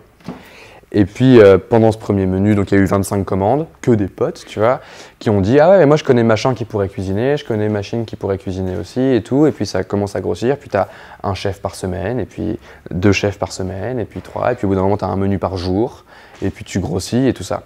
Et donc moi je suis arrivé au moment où on avait presque un menu par jour, donc ouais, 3 semaines plus tard, ça allait assez vite, parce qu'en fait il faisait que pousser, genre il faisait que aller chercher des clients à la main, tu vois. Genre, notre cible, c'était grosso modo Bobo écolo bruxellois, parce que c'était à Bruxelles, c'est une boîte belge à la base. Bobo écolo bruxellois, un peu stylé, enfin stylé comme un belge, quoi. Ça sera sur YouTube, j'espère. Non, je les adore. Et donc ça, c'était notre cible. Et en gros, il y a un endroit à Bruxelles où cette catégorie de personnes se réunit tous les mercredis, tous les étés. C'est le marché du Châtelain. Et en fait, t'as plein de gens qui servent des verres de vin, machin, et des poulpes grillées, enfin tout ce que t'aimes quand t'es un bobo, machin. Et en fait, il allait sur le marché du Châtelain, il allait avec ses potes, et il disait « Vas-y, mets-moi un challenge, combien tu veux de gens en plus sur le groupe dans 1 heure ?» Puis ses potes, ils disaient genre « Bah vas-y, 100 ». Il faisait « Ok, 400 ». Et il allait voir tous les gens du marché, et il disait « Salut, ça va? Je peux voir ton téléphone? Ouais. Hop, menu Next Door, ajouter, ça va changer ta vie. C'est trop bien, c'est menu Next Door, tu peux commander des plats importés chez tes voisins, c'est la folie. Salut, ça va? Je peux voir ton téléphone? Et 400 personnes en une soirée. Et en fait, ça a attiré l'attention de tout le monde. Moi, le premier. Genre, quand j'ai vu un groupe Facebook qui est passé de 500 personnes à 1000 en une journée, et puis de 1000 à 1500 le lendemain, et puis de 1500 à 2000 le surlendemain, j'étais là genre, ok, je veux être dans cette fusée-là, tu vois, genre, j'ai envie de faire ça. Et en fait, on a maintenu ce rythme-là. On faisait 40% de croissance par semaine pendant 6 mois. Et donc à la fin, on vendait genre 8000 portions par semaine et c'était n'importe quoi. Et on bootstrapait tout. Genre on était tous sur fonds propres. On a trouvé un appart pas trop cher pour moi quand j'ai déménagé à Bruxelles pour aller bosser avec lui. Du coup, on bossait dans cet appart. Puis on bossait, au bout d'un moment, au début on bossait à 2, puis après on était 3 avec Mathieu, et puis après on était 5 avec les 2 devs qui nous ont rejoints. Puis au bout d'un moment c'était intenable parce qu'on était 5 et on faisait venir des chefs pour faire leurs photos des plats. Et donc on était là genre tu peux pousser ton ordi pour faire les photos de ce tiramisu s'il te plaît? Et c'était intenable. On était tous à moins 800 sur nos comptes et c'était l'enfer, tu vois. On était là genre tu peux m'avancer mon sandwich ce midi parce que j'ai plus d'argent. Et en fait il y a eu un... genre et c'est là que The Family est entré en jeu. Et c'est pour ça que The Family finance. C'est ça qui est trop bien. C'est qu'en fait, ils nous ont présenté à des investisseurs assez tôt dans la boucle parce qu'on était une des boîtes fétiches de The Family, tu vois. Genre, ça se voyait que ça allait marcher. Nico est quelqu'un d'absolument exceptionnel. Moi, je l'étais pas du tout à l'époque, je ne suis probablement pas non plus, mais Nico était vraiment, vraiment très impressionnant. Genre le message qui tournait entre les investisseurs de la place à cette époque-là, c'était cette boîte, Menu Next Door, les plats emportés cuisinés par des particuliers. C'est une boîte qu'on voit se créer tous les 2 ans par quelqu'un de différent et ça marche jamais. S'il y a une seule personne qui peut réussir à faire marcher cette boîte, c'est Nico. C'était ce qui se disait, tu vois. Genre, du coup, c'était assez impressionnant. Et donc on a rencontré des investisseurs, on est devenus un peu potes avec eux et tout, et c'était cool. Et puis voilà, ça en reste là, tu tisses des relations et c'est tout, t'es pas là pour closer, parce qu'en fait, tu closes que par relation. C'est toujours la même chose en sales, tu vois. Et un jour, on va chez The Family, donc on descend de Bruxelles pour aller chez The Family pour faire une teuf. On fait la teuf, et le lendemain, méga gueule de bois, tu vois, genre sale. Et donc je me rappelle, on était assis comme ça et tout, et puis on bossait chez The Family, et puis là il y a Jean de la Roche-Brochard, donc, qui était à l'époque, il était leveur de fonds avant chez The Family, et maintenant c'est le directeur de Kima Ventures, qui est le fonds d'investissement de Xavier Niel. Et donc ce mec-là est venu nous voir, et il a dit, écoutez, moi je mets 300 000 sur la table maintenant si vous voulez lever, tu vois. Et donc c'est de la négociation, donc la première règle en négociation, c'est le premier qui parle a perdu. Donc... Et là, il y a le téléphone de Nico qui sonne. Oui, allô, bonjour, c'est Index Ventures, donc qui est un des plus gros fonds londoniens là-bas. On voudrait mettre 1,5 million pour 20%. Premier qui parle a perdu. Ouais, je te rappelle. 10 minutes plus tard, le téléphone sonne. Oui, bonjour, c'est Axel Partners, on voudrait mettre 2 millions pour 25%. Axel Partners, c'est les gens qui ont investi dans Facebook en série A. Ils ont investi 10 millions en série A, ils ont ressorti combien 100 millions ou 1 milliard. Genre ils ont fait fois 100. Ouais, 1 milliard, ouais. Genre c'est des rockstars, tu vois. Et donc nous on était là genre putain, les gens se battent pour mettre de l'argent chez nous. Et en fait c'est ça la leçon. Genre la leçon de comment si tu veux lever beaucoup de fonds, c'est comme draguer des gens. Il faut pas que tu aies besoin d'eux. Parce qu'en fait, quand tu as besoin d'eux, ils le sentent et du coup, tu es juste là, tu vas courir après l'argent et c'est pourri, tu vois. Alors que nous, on était en mode, ouais, de toute façon, on s'en fout, on peut gérer sans vous, vous avez vu la croissance qu'on fait sans votre argent, imaginez ce qu'on fera avec, mais si c'est pas vous, ce sera quelqu'un d'autre. Et c'est que ça, parce qu'en fait, lever des fonds, ça n'est que du sales. Genre, il n'y a pas de rationnel derrière lever des fonds, en tout cas pas en seed. Après, oui, après tu fais des due diligence, tu fais des observations de tes chiffres, tout le monde est là, genre, machin, tout le monde tripote les chiffres et fait semblant de connaître des trucs. Mais au tout début, personne ne fait semblant de rien, parce qu'en fait, les bons investisseurs, ils savent que c'est juste du pari, et qu'ils parient juste sur la team et juste sur ce que tu es capable de faire en théorie, parce que ton business n'est pas assez vieux pour savoir si ça vaut le coup d'investir dedans. Et donc, c'est que du sales. Genre, c'est que de la relation. Quand tu as autant d'argent et que tu as été habitué toute ta life à bouffer des pommes à la fin du mois parce que tu n'as pas d'argent, bah, tu fais forcément n'importe quoi, tu vois. Genre, c'est l'histoire de Facebook qui a levé 500 000 balles avec Peter Thiel au tout début, enfin, à leur seed, quoi. Et puis en fait, ils ont claqué les 500 000 balles en faisant des soirées dans des bus. Et ils sont retournés voir Peter Thiel et ils ont fait hey, on n'a plus d'argent. Il a fait ah lol, revoilà 500 000 balles, tu vois. Parce qu'ils croyaient dans leur team et qu'ils ont fait n'importe quoi.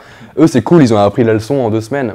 Nous, on a appris la leçon en 6 mois et on s'en est rendu compte quand il n'y avait pas de croissance depuis 6 mois et que c'était n'importe quoi, tu vois. Pour accélérer la croissance et faire un truc qui est sain, bah, il faut vu que 100% des chefs qu'on fait rentrer sont des chefs excellents, il faut qu'on fasse rentrer plus de chefs. Et comme ça, on aura juste plus de chefs à proposer, donc plus de clients, etc. La logique, elle se tient, tu vois.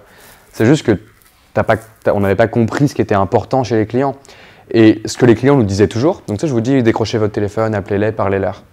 Et quand je dis poser des questions, demander pourquoi, ou répéter la fin de la phrase encore, pour aller chercher les vrais trucs, c'est hyper important parce qu'on n'a pas fait cet exercice-là, et c'est pour ça que c'est devenu mon cheval de bataille aujourd'hui. On n'a pas fait cet exercice-là de comprendre vraiment quelles étaient les motivations profondes des gens, et on est resté en surface. Et en fait, quand tu restes en surface, les gens te parlent de la cerise et jamais du gâteau. Et le gros problème, c'est que du coup, les gens nous disaient « Menu Next Door, c'est trop cool parce que c'est convivial et que tu rencontres d'autres gens. » La vérité, c'est que Menu Next Door, c'était cool parce que c'était bon et pas cher.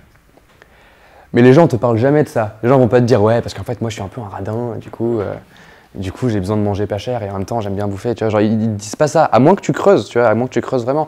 Et donc, on a recruté que des chefs qui étaient sympas. et qui faisaient de la bouffe bonne. Évidemment qu'on n'a pas recruté des chefs qui faisaient de la bouffe mauvaise, tu vois, mais ils faisaient de la bouffe bonne. Et quand tu passes de excellent à bien, tu tombes dans la pire situation possible pour ta boîte, qui est un vide de feedback. À excellent, les gens te disent « c'est lourd sa mère, continue ». À nul à chier, les gens te disent « qu'est-ce que tu fous, change ». À bien, les gens te disent juste « ouais, c'est bien ». Et ils commandent pas. Et tu leur demandes « mais pourquoi tu commandes pas ?» Ils font « je sais pas, c'est bien ». Et tu sais pas en fait, et c'est un enfer. Et du coup, pourquoi vous n'avez pas embauché des chefs pro pour en faire des trucs un peu à la Frichti Non mais c'est une bonne question, ça coûte une douille, mais c'est pas... genre, ça impliquait de changer tout le modèle et de redémarrer, ça impliquait de faire des bons choix, et c'était une époque où on faisait pas de bons choix. Tu vois, genre, on était... Je pense que ce qui a fait que ça a fermé, c'est le cash qui est parti trop vite après. Non, parce qu'en vrai, il restait 500 000 balles quand ils ont fermé la boîte sur le compte. C'est juste que, en fait, la demande, à l'époque, quand ça a été lancé, c'était un peu un marché niche et c'était super parce que c'était trop bien pour l'époque, et qu'après, il y a plein de boîtes de livraison de bouffe. Non, je pense qu'on aurait pu en faire un truc gigantesque. On s'est juste planté lamentablement, quoi.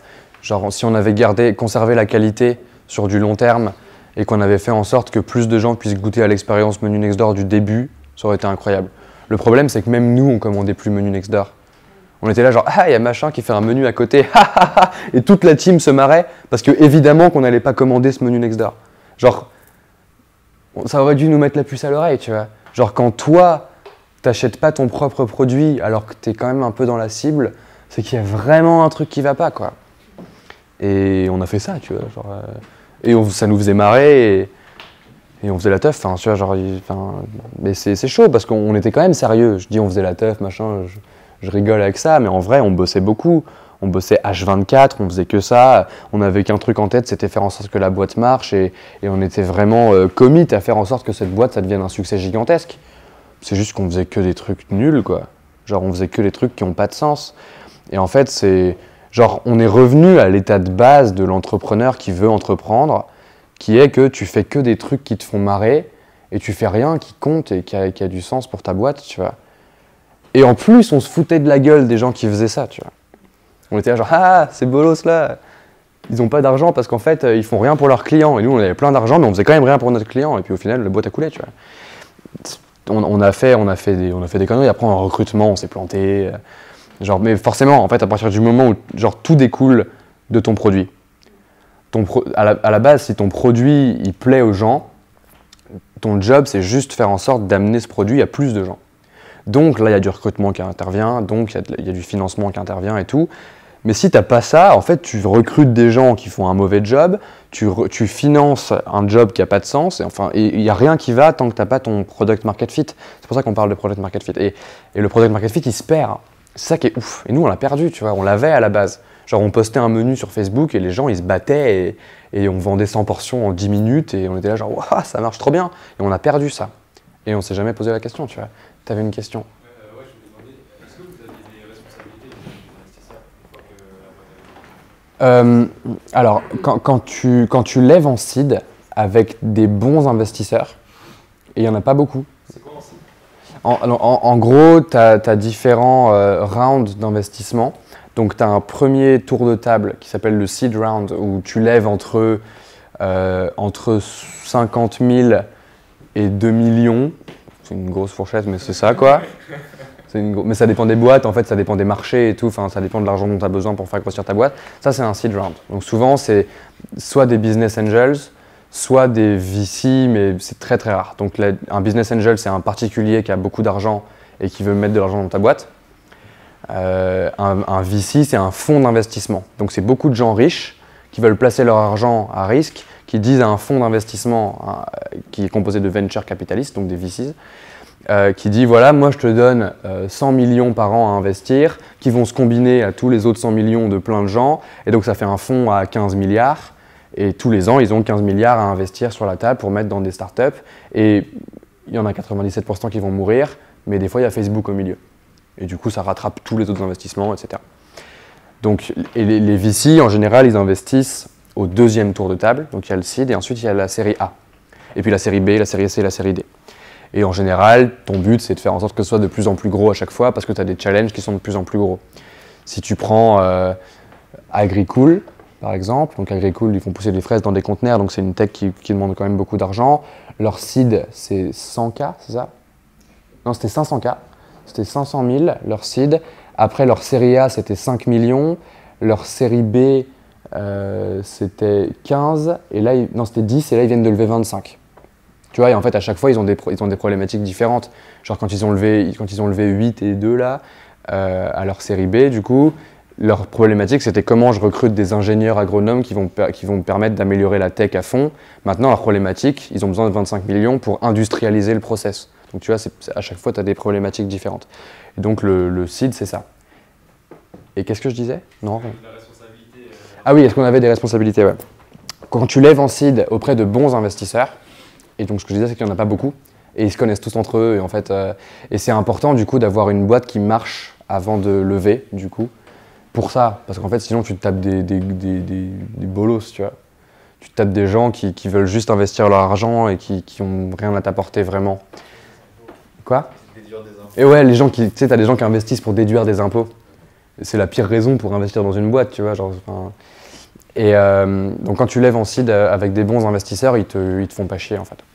Genre ils savent que tu sais pas du tout ce que tu fais, parce que personne sait, tu vois. Genre tu testes des trucs, t'itères, tu parles à tes clients, machin, et ça change d'une semaine sur l'autre, et une semaine t'es là genre ouais, aujourd'hui on va tester de faire des menus en livraison, et puis la semaine d'après t'es là genre ouais, ça a pas du tout marché, par contre on va faire un autre truc, tu vois. Et puis en fait, du coup c'est impossible pour eux de suivre, et ils te font confiance aveuglément, et donc on n'avait aucun compte à rendre. Et on n'en a jamais eu, parce qu'on avait de très très bonnes relations avec eux, en perso.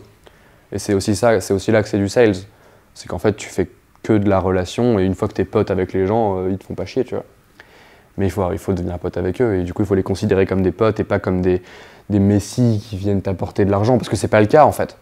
Genre mine de rien, eux ils investissent de l'argent dans ta boîte, et puis dans une autre, et puis dans 10 autres, et puis dans 20 autres. Toi tu donnes toute ta vie à ta boîte. Je veux dire, le rapport de force il est pas celui que tu crois. Le rapport de force c'est toi qui l'as. C'est toi qui prends la décision, c'est toi qui fais ta boîte. Genre tu peux pas demander à un mec qui voit 10 boîtes par jour de prendre tes décisions pour toi, il est pas connecté au business comme tu l'as, tu vois. Yes. Moi, je reviens sur tout à l'heure, tu parlais du travail et d'embaucher des gens. Ouais. Et beaucoup d'entrepreneurs, ils se plaignent de la rigidité des lois du travail en France. Est-ce que tu l'as senti en fait? Alors nous, on a monté la boîte en Angleterre pour pas avoir ça. Donc non.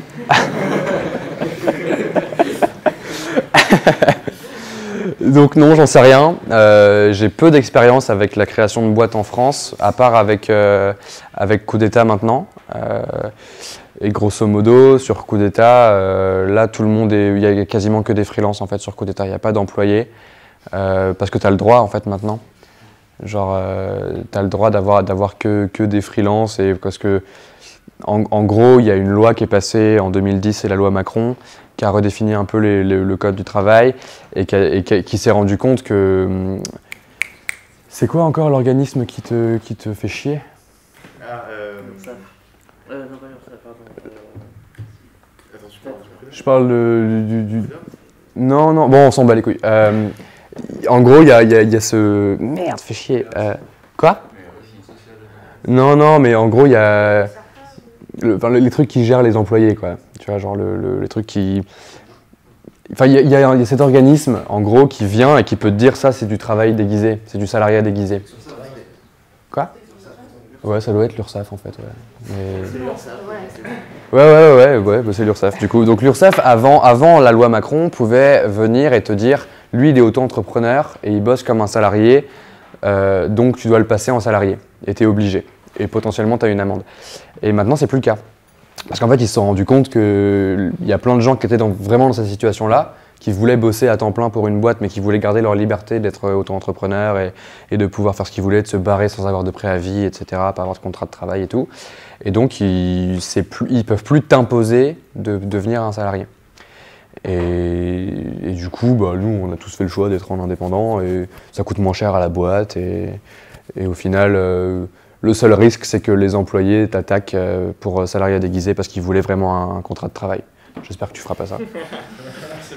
Je sais pas, et puis au pire je me démerderai, tu vois. Mais donc ouais, je sais pas trop. Genre j'ai pas trop d'expérience là-dedans. Et ouais, dis-moi. Moi j'ai une question, qu'est-ce que tu conseillerais au début quand tu pars de ton idée au produit? C'est genre, par exemple, toi tu expliquais que c'était le mec qui va sur les marchés, démarcher des gens, dire venez dans le groupe Facebook et tout, c'est cool. Et en général, si tu devais le synthétiser, c'est quoi genre de 0 à 1, tu fais quoi tu fais un MVP, tu fais... C'est quoi 0?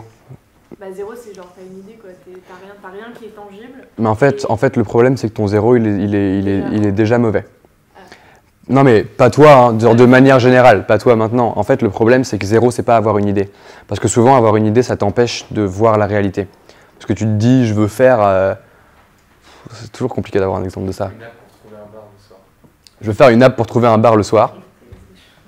Et en fait... Tu parles d'un problème, Exactement. Mais c'est un vrai truc. Et en fait, c'est hyper dur.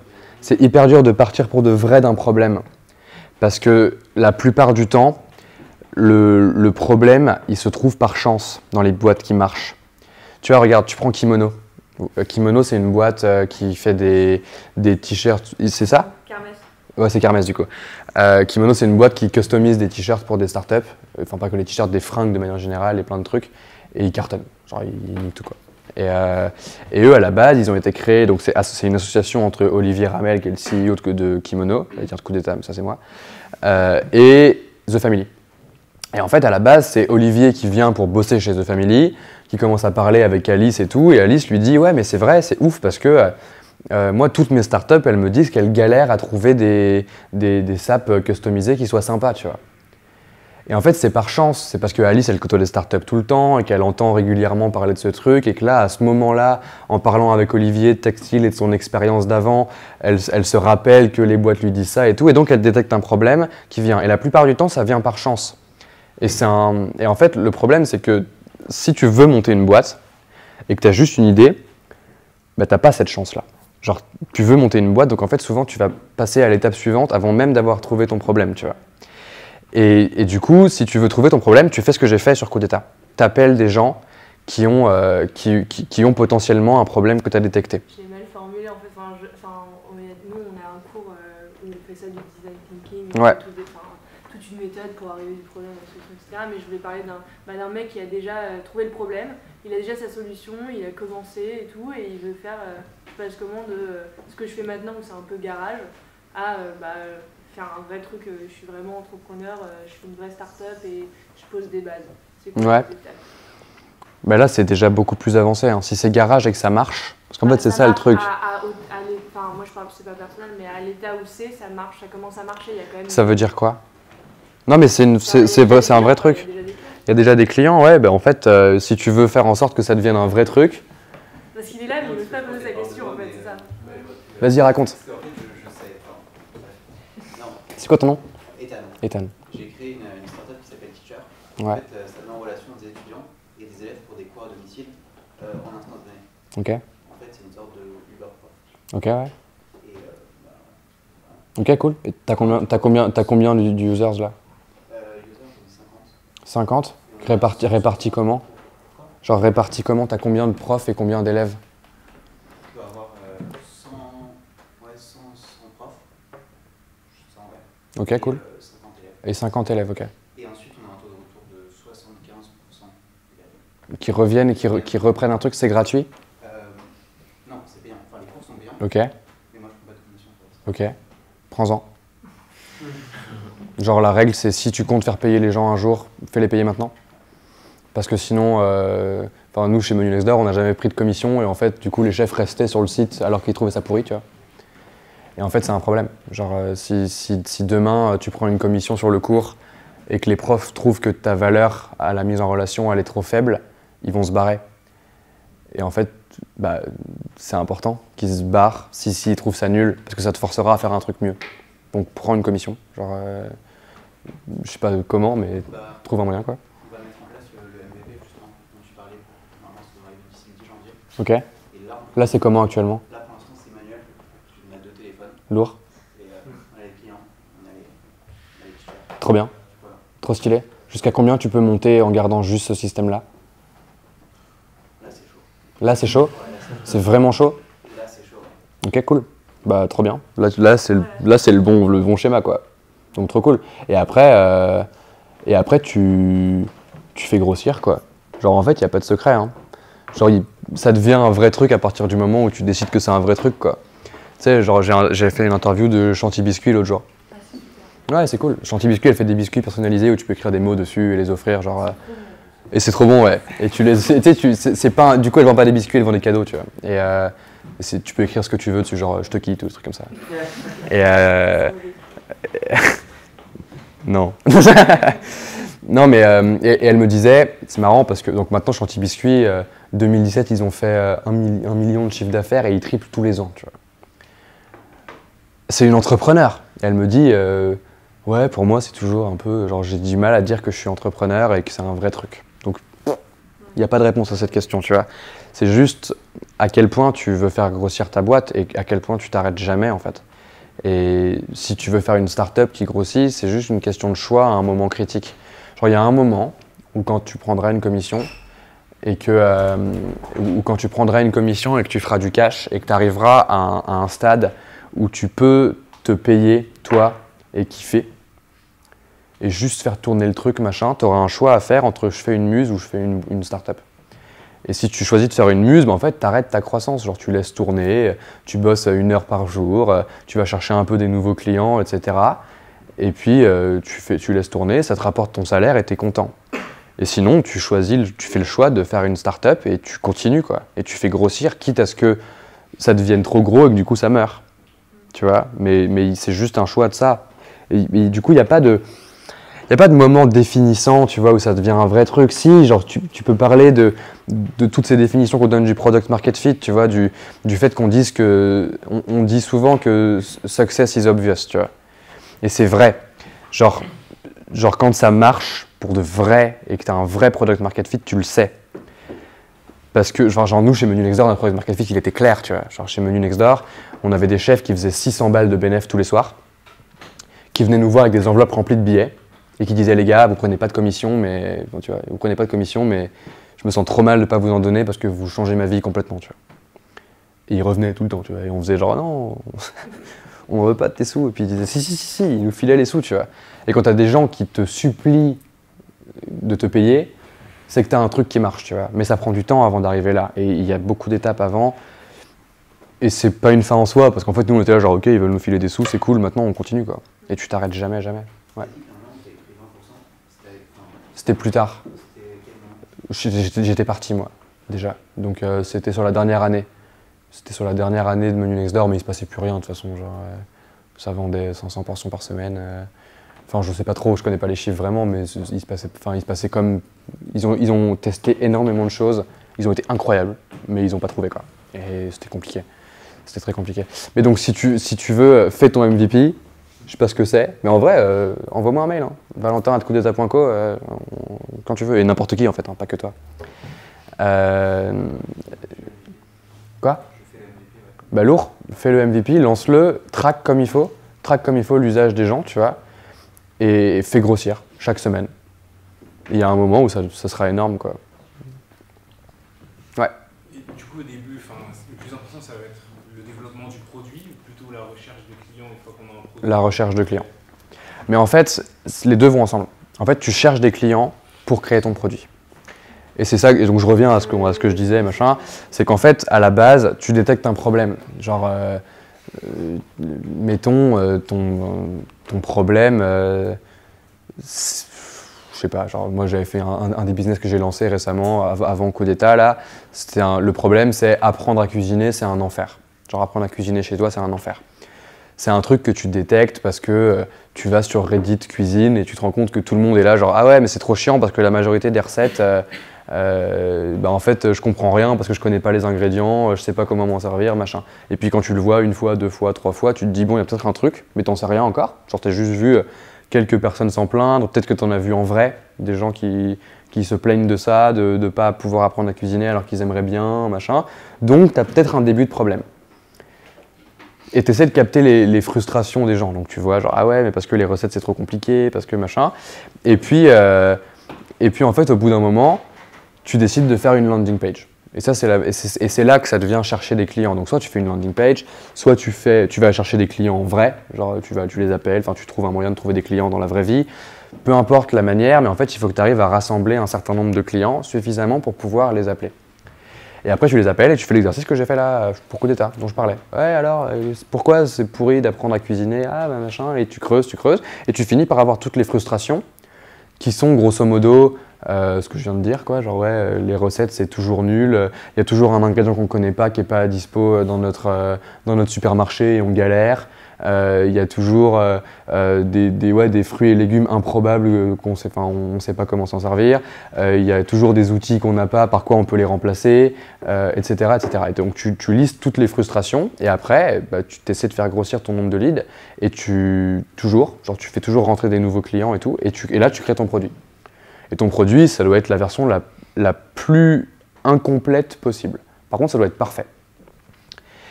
Et comment tu fais ça? En fait, tu réfléchis à quelle est la valeur essentielle de ton produit. Sur un produit comme celui-là, la valeur essentielle, c'est les recettes. Tout le reste, c'est de l'emballage. Parce qu'en fait, les gens, toutes les frustrations qui te font remonter et que tu as captées en leur parlant au téléphone et tout, c'est juste que les recettes, c'est pourri, tu vois. Et donc tout le reste, la façon dont le fait qu'ils puissent s'inscrire sur le site, le fait que ce soit gamifié, le fait qu'il y ait des trucs, des jolis textes, des machins et tout ça, c'est de l'emballage. Donc tu fais de l'emballage tant que tu veux, tu sais que ça te prenne le moins de temps possible, mais par contre tu t'assures que le cœur de ton produit, donc là en l'occurrence les recettes, ce soit parfait et que tu aies des recettes vraiment exceptionnelles. Et tu les envoies aux gens que tu as appelés, aux gens qui sont sur ta liste que tu as eu dans ta landing page et tout ça, et tu fais en sorte de traquer. Et traquer, ça passe à la fois par les rappeler après, alors t'as testé, machin, et tout ça, donc vraiment du quali, et par du quanti, donc là il y a des outils de tech qui rentrent en compte, donc tu as du Mixpanel, des Hotjar, des trucs comme ça, et tu regardes les comportements, et tu fais ok, lui, on voit qu'en moyenne, ils ont fait les 5 recettes en une semaine, et tu observes le comportement. Et tu essaies d'améliorer la fréquence de ces comportements, etc. au fur et à mesure, et tu y es, et en fait, tu as ton produit, quoi.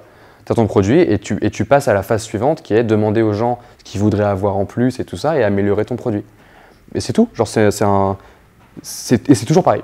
Genre 100% des entrepreneurs que je connais qui ont des produits qui ont marché, ils sont passés par cette étape-là, toujours. Et c'est pas si dur en fait, genre, parce que tu vois, t'as toujours des questions, genre j'ai lancé ma landing page, à combien c'est un succès? Mais en fait, il n'y en a pas, il n'y a pas de chiffre. Le seul truc auquel ça te sert, c'est pouvoir contacter les gens pour de vrai, leur parler, comprendre leurs trucs et que ça t'aide à construire ton produit. Parce que de toute façon, tant que tu n'as pas de produit, tu n'as rien. Genre, tu peux avoir une landing page avec 70 000 personnes inscrites, si tu n'as pas de produit derrière pour lequel les gens peuvent payer, il ne se passe rien, tu vois. Mais donc ça, c'est le process, c'est ça le plus important, c'est d'arriver à construire ton produit avec le feedback des gens. Parce que même si tu es user de ton produit, tu deviens fou quand tu crées une boîte. Tu distors la réalité complètement et tu essaies de trouver des excuses, genre « Ah ouais, mais ça, moi j'ai le problème, donc c'est sûr que c'est un problème que tout le monde a. » Et puis en fait, tout le monde s'en fout. Enfin, c'est pour ça qu'il faut parler à un maximum de gens. Ouais. Sorry. Quand tu lances un business en copycat, tu vois, Ouais. tu sais que l'idée marche à peu près, Ouais. mais il faut que tu constitues ta base client. Ouais. Comment tu fais en fait? Comment tu trouves tes clients? T'as beau lancer, t'as beau faire une landing page, les gens ils vont chercher sur Google le produit, ils vont le trouver ailleurs. Ouais. Tu vois, c'est. T'as un exemple? Non, je sais pas. Non, mais c'est pas grave si t'en as pas. Moi j'ai une idée, mais je peux pas la développer là parce qu'elle est encore très floue. Alors, ça servira à rien, mais typiquement, ça existe déjà. Ok. Mais c'est pas grave ça. Genre, est-ce que c'est quoi? C'est les business. Ils se foutent de ma gueule, hein, Mais on s'en fout, on s'en fout. C'est entre nous. J'ai pas peur de ça. Si quelqu'un le sort là dans la semaine, c'est que ça vient d'ici. Mais en gros, moi j'avais pensé à l'abonnement des box de vin. Tu vois, les gens ne Ouais. savent pas quoi offrir à Noël, ça c'est un super cadeau. Mais en France, c'est assez peu développé. Est-ce que c'est parce que ça marche pas ou est-ce que c'est parce que ça n'a pas encore été bien vendu, quoi? Et donc du coup, ça c'est un business que j'aimerais bien lancer, mais le problème c'est que tu veux créer ta page de lancement, les mecs ils tapent box de vin, abonnement, le mec il trouve des résultats déjà, tu vois. Déjà, personne s'est foutu de ta gueule. Parce que c'est une bonne idée. Genre cool, tu vois, genre no shame. Les gens qui se foutent de ta gueule niquent les rageux, quoi. Non, pour de vrai, hein, tu sais, t'es entrepreneur, tout le monde va se foutre de ta gueule, hein, genre, c'est normal, tu vois. Moi, ma grand-mère, elle se fout de ma gueule, tu vois, genre, c'est normal. Ça fait partie du jeu. J'ai pas la réponse, hein. J'ai pas la réponse et personne là, en fait. Genre, moi j'ai arrêté de dire aux gens que les idées qu'ils avaient, c'était des mauvaises idées. Parce qu'en fait, à chaque fois que je fais ça, ils réussissent. Peut-être que je devrais continuer, du coup. C'est une très mauvaise idée. Fais-le. Mais en fait, ouais, genre, si tu veux mon avis perso, je pense que c'est parce que ça marche pas. Parce que je vois des gens qui s'acharnent dessus et qui essayent et qu'en fait le repeat est assez faible et c'est compliqué. Enfin, tu peux pas en faire une start-up gigantesque, quoi. Par contre, tu peux faire un très très beau business. Comment tu trouves tes clients? Mais en fait, le truc, c'est qu'à partir du moment où 100% des gens qui ont le problème que tu identifies sont pas chez ton concurrent, c'est que tu as de la place à prendre. Regarde, genre, il y a une des belles boîtes un peu montantes du moment, c'est DuckDuckGo. DuckDuckGo, il concurrence Google, mec. Genre, s'ils peuvent concurrencer Google, et ça marche, hein, là ils sont presque à 5% du marché de la recherche, quoi. C'est fou, 5% contre Google. Parce qu'ils ont pris le problème un peu à l'envers et qu'ils ont dit, genre en fait, les gens, on va pas leur vendre de la recherche parce qu'en fait tout le monde sait faire de la bonne recherche maintenant, on va leur vendre de la privacy. Et on va dire, nous on n'est pas comme Google, on n'est pas des connards qui vendent vos informations à l'État, tu vois. Et ça marche, ils ont trouvé leur niche, tu vois. Parce qu'il y a toujours un angle par lequel tu peux attaquer le truc. Peut-être que tes box de vin, le problème que tu résous, c'est pas je veux offrir des cadeaux à Noël comme tout le monde. Peut-être que le problème que tu résous, c'est je sais pas. Ouais. Ouais, ça peut être saisonnier. Limité seulement à la période. Ouais, mais moi je bois du vin toute l'année. Hein. Tous les jours. Parfois, t'as pas de vin chez toi et tu vas en soirée, tu te trouves comme un con et t'es genre putain, je vais aller chez Franprix, Ouais. une bouteille à 5 €, t'as la honte de la donner parce que Grave. tu fais pas du vin. Je vais la mettre au frigo, je vais la mettre à la poubelle. Ouais, c'était dans Bref ça. Un autre problème que j'avais identifié, c'est que les gens, tu sais, ils se retrouvent devant le rayon, ils ont un choix de vin énorme, Ouais. ils savent pas quoi prendre. Ouais. Et tu sais, avec les conseils d'un sommelier qui te sélectionne les bouteilles, qui te les envoie, toi tu déstockes des vignerons, donc tu touches tes bouteilles pas chères et tu les revends dans des box. C'est à ça que j'avais pensé. Et donc du coup, ouais, les mecs qui savent pas quoi acheter, ils aiment bien le vin, ils voudraient un peu se former, bam, ils achètent ça. Quoi. Ouais, mais en fait, genre, c'est que des bonnes idées, tu vois. C'est des idées que j'ai déjà vues tester et tout ça, et ça va pas marcher. Par contre, ça veut pas dire que toi, ça marchera pas, selon comment tu le fais, tu vois. Donc, genre, si je peux me permettre de donner un unsolicited advice, arrête d'y penser et fais-le, quoi. Parce qu'en fait, c'est le seul moyen pour savoir si ça va marcher ou pas. Genre, peu importe qui va te le dire. Genre, peu importe la personne avec le plus d'expérience du monde, l'œnologue le plus reconnu, n'importe qui sait parler de vin mieux que toi et tout ça, personne ne peut te dire si ça va marcher ou pas. Parce que le seul truc qui compte, c'est la réaction du marché. Et en fait, donc pour revenir à ta question initiale qui est comment je trouve des clients, bah, il faut que tu trouves des gens qui ont ce problème, mais c'est pas si dur. Genre tu vas sur des forums de vin et tu leur dis hey, « Salut, j'ai remarqué que toutes les box de vin qui existaient sur le marché, elles sont pétées pour telle raison. Bah, moi j'en ai fait une où il n'y a pas ça, est-ce que vous achetez ?» Et puis oui, non quoi. Et c'est très clair, hein, les gens ils vont très vite te dire si ce que tu proposes ça les intéresse ou pas. Tu peux aller voir à l'étranger aussi. Surtout ça. Et tu peux aller voir à l'étranger, ouais. Les Français, Bah ouais.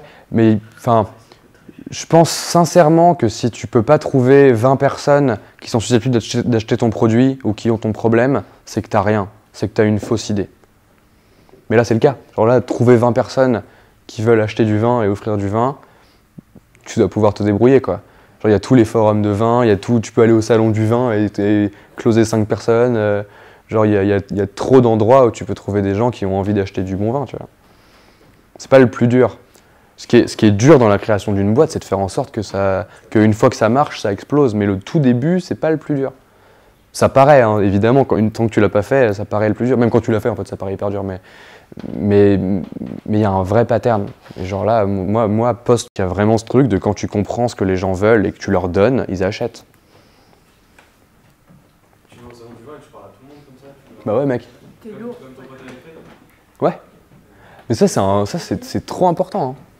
Enfin, c'est pas nécessaire, tu vois. Et est-ce qu'il faut avoir un projet déjà établi pour commencer à démarcher les clients ou tu peux commencer sans même avoir encore... Là, la nouvelle boîte de Nico, donc Nico qui était le CEO de Menu Next Door, c'est une boîte qui s'appelle Mr. John. Mr. John, en gros, ils partent d'un problème qui est un problème d'à peu près 1 milliard de personnes, ça fait une sacrée niche, qui est un problème des Asiates. Alors les Asiates, en fait, quand ils viennent en Europe en vacances, ils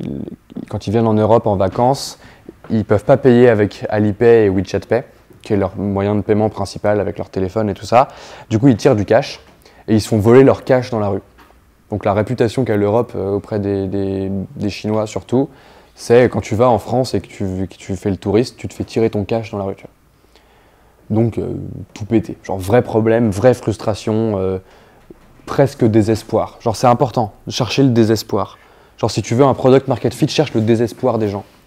Je disais ça l'autre jour. Genre un désespoir qu'on a chez Coup d'État, c'est qu'on fait beaucoup de vidéos et que il faut faire des sous-titres pour les vidéos qu'on poste sur Facebook et sur Instagram, parce que 90% des vidéos sont vues sans son sur Facebook et Instagram.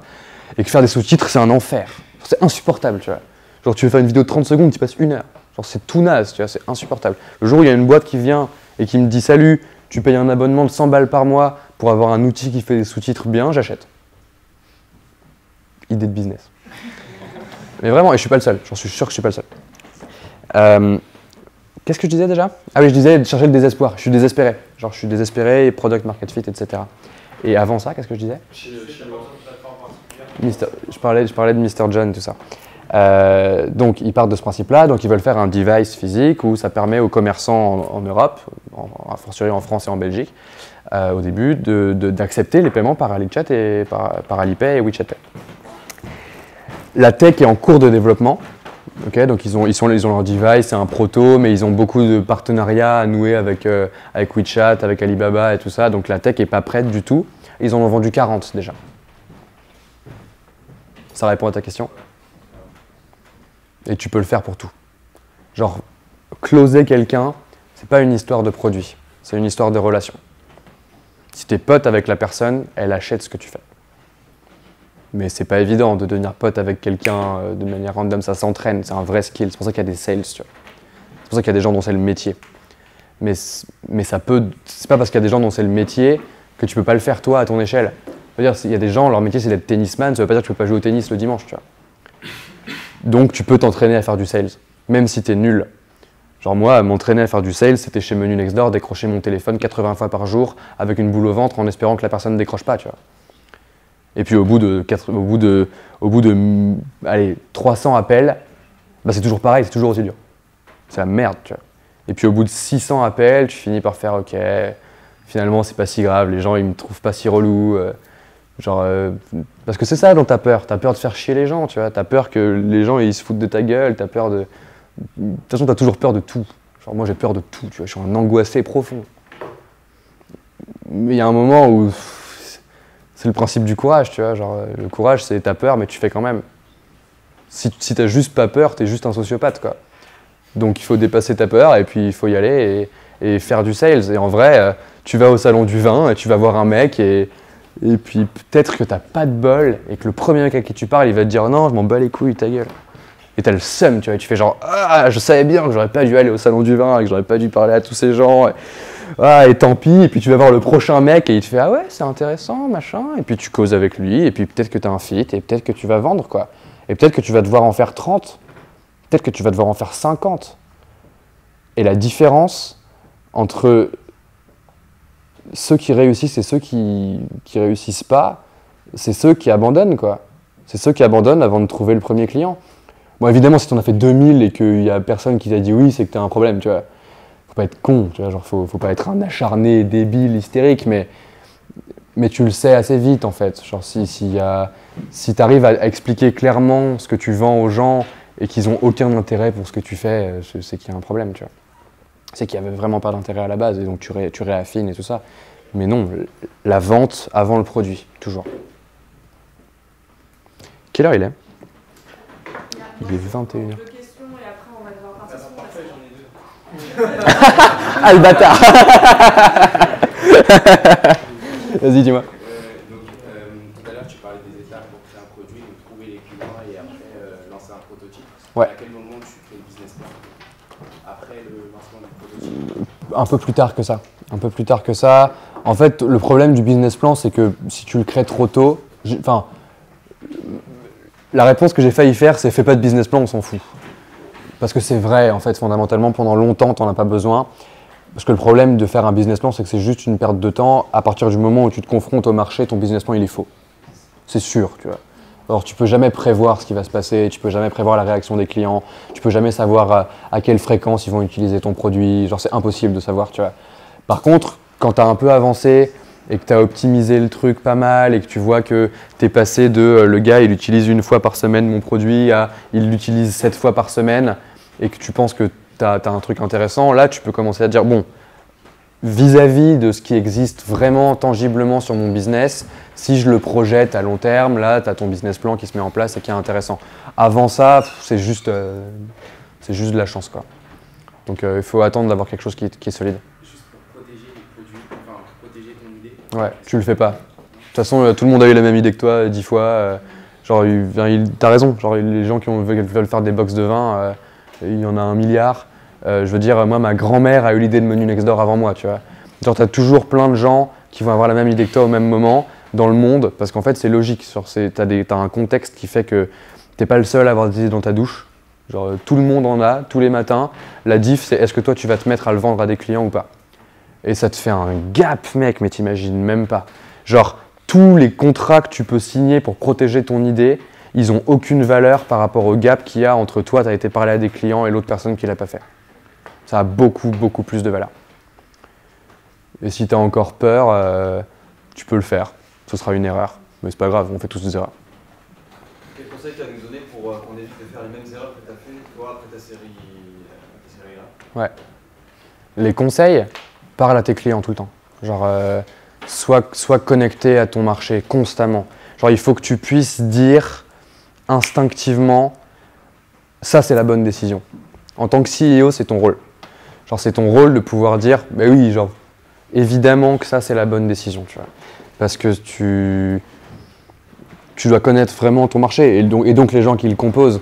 Et ça implique de connaître ton marché par le qualitatif, donc être au téléphone régulièrement avec des gens ou au moins chatter avec eux, enfin ce que tu veux, mais leur parler et avoir une relation proche avec un petit groupe de users qui sont tes power users. Genre vraiment les gens qui, tu vois, genre nous les gens chez Coup d'État qui regardent toutes les vidéos à la fin, je les connais tous quoi. Et je les connais tous perso. Mais pas parce que c'était mes potes avant, parce que je les ai appelés et que j'ai tissé des relations avec eux, tu vois. Et c'est hyper important. Et quanti, genre tu connais tes métriques. Genre là, moi je peux te dire de tête, là la semaine dernière on a fait 3700 vues, la semaine d'avant on a fait 2800 vues et la semaine précédente on a fait 2100. Tu vois, tu es obligé d'être connecté à ton business constamment et aux chiffres et à quoi ça va, c'est extrêmement important. Parce qu'en fait, si tu n'as pas ça, si tu n'as pas le quanti et le quali sur comment est l'état de ton marché et comment est l'état de ton produit par rapport à ce marché, tu prends des mauvaises décisions. Et tu es dans un game où la moindre mauvaise décision peut te coûter la vie de ta boîte. Surtout si tu vas très très très vite. Dernière question. Allez. Une petite dernière question. Moi je fais partie des gens qui regardent Coup d'État, mais je ne veux pas franchement entreprendre, etc. Ça m'inspire beaucoup de regarder toutes ces personnes, d'assister à des conférences comme ça, etc. Parce que je ne risque pas d'abandonner mes études et je pense que je suis peut-être dans le cas de la plupart des personnes qui sont là.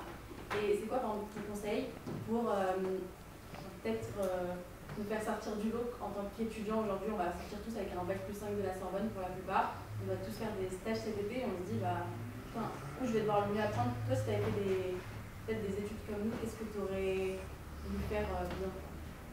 Qu'est-ce que tu veux dire? Pas tout à fait. Pour être tout à fait honnête quoi. C'est quoi le conseil que tu aurais à nous donner en tant qu'étudiant classique? Ouais. Genre tu veux pas entreprendre et tu veux te démarquer et avoir cet esprit entreprenant qui fait qu'il y a une grosse diff quoi. Mais c'est clair parce qu'en fait on vit dans un monde où si t'es pas entreprenant tu foires parce que c'est le seul truc qui peut être différenciant. Et en fait ce cycle entrepreneurial dont je parle de tester quelque chose auprès de gens, ramener, comprendre comment tu peux améliorer de manière chiffrée, c'est un truc qui est essentiel aujourd'hui dans tout ce que tu fais, peu importe si tu as un job ou quoi. Genre moi quelqu'un qui vient me voir en entretien et qui me dit oui j'ai fait ça et ça et je lui demande ouais ça a eu quel impact sur le business et il sait pas me dire, souvent je prends pas parce que c'est important d'être sûr que ton travail il a un impact et que tu fais du bon travail. Et c'est pas à tes managers de te le dire et c'est à tout le monde de savoir ça, tu vois. Donc ça c'est le premier conseil, c'est genre mesure toujours quel est l'impact de ton travail et remets en question l'environnement dans lequel tu es. Parce que si c'est dans un environnement où les gens s'en foutent, tu es dans un mauvais environnement. Et c'est très dur parce que du coup, tu te retrouves dans des endroits où c'est genre des gigantesques boîtes, qui ont pignon sur rue, qui sont des grands groupes, qui marchent trop bien et tu es fier d'avoir ton job et tu te rends compte que personne marche aux objectifs. Parce qu'en fait, c'est logique. Genre, c'est des boîtes qui tournent déjà. Elles n'ont pas besoin d'être en surexcitation comme on peut l'être dans une start-up parce qu'on va mourir tous les jours. Elles s'en foutent. Genre, c'est des mastodontes, elles sont assises. Donc, elles ne sont pas nourries aux objectifs. Par contre, toi, personnellement, je pense vraiment que c'est difficile. Tu as des boîtes où c'est pas le cas. Hein. Genre, tu vas chez Accor, c'est un grand groupe gigantesque et ils marchent aux objectifs et c'est trop cool, tu vois. Mais ça, c'est important. Donc, réfléchis à est-ce que ton environnement, il t'apporte cette manière de réfléchir-là, qui est le cycle entrepreneurial.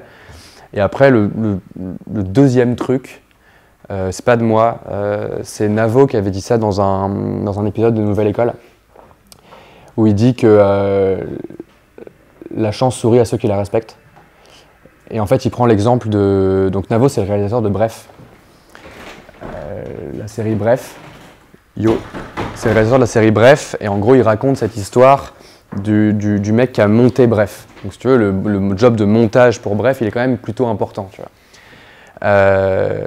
Qui connaît pas Bref? Ok, cool. Non, mais on sait jamais. Donc le montage dans Bref est hyper important. Et en fait, ce gars-là qui a fait le montage, c'est un gars que Kian Kojandi a rencontré genre 5 ans plus tôt. Parce que Kian Kojandi à l'époque faisait des vidéos de mariage. Et en fait, il en avait marre de faire les montages des vidéos de mariage. Et donc il a été trouver un mec qui faisait du montage, quoi. Il lui a envoyé les rushs du mariage en lui disant vas-y, fais la vidéo de mariage, comme ça je sous-traite et c'est cool. Et le gars lui a fait un truc de l'espace, tu vois. Genre il était là en mode ouais, le mariage de Cathy et Jean-Jacques, c'était incroyable, c'était Star Wars, tu vois. Et du coup, 5 ans plus tard, quand Kian Kojandi commence à faire Bref, et il a appelé ce mec-là. Et c'est ça le truc, c'est qu'en fait, si tu donnes tout ce que tu as tout le temps et que tu essaies de donner le mieux de toi-même, et ça passe par mesurer, parce qu'en fait, c'est le seul moyen de savoir si ce que tu fais est bien. Ce qui compte, c'est pas combien d'heures tu travailles, c'est pas si tu as l'air intelligent auprès de tes collègues, c'est qu'est-ce que factuellement j'ai apporté à l'environnement dans lequel je suis. Si tu te donnes tout le temps à fond sur cette métrique-là, tu auras forcément de la chance et tu vas forcément avoir une carrière exceptionnelle. Merci beaucoup à tous.